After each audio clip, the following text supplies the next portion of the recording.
The U.S. Entity List is the name given to a key U.S. trade blacklist.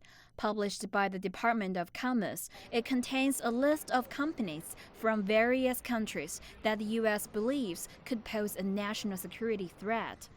Huawei and its subsidiary corporations have been described by Washington as being engaged in activities that are contrary to U.S. national security or foreign policy interests.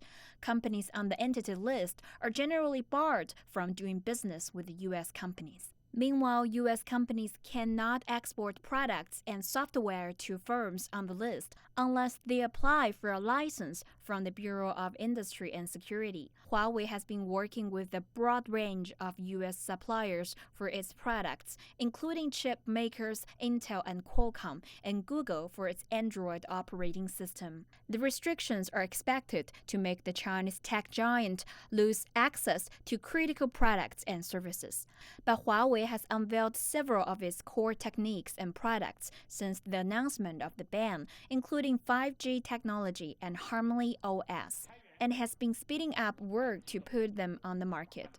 Its domestically developed chipsets are considered alternatives to Intel and Qualcomm products. Huawei acknowledged that despite the progress that has been made, the company faces many challenges and obstacles, but is determined to face them head-on in the second half of the year and in the years to come. Wang Mengzhen, CGTN.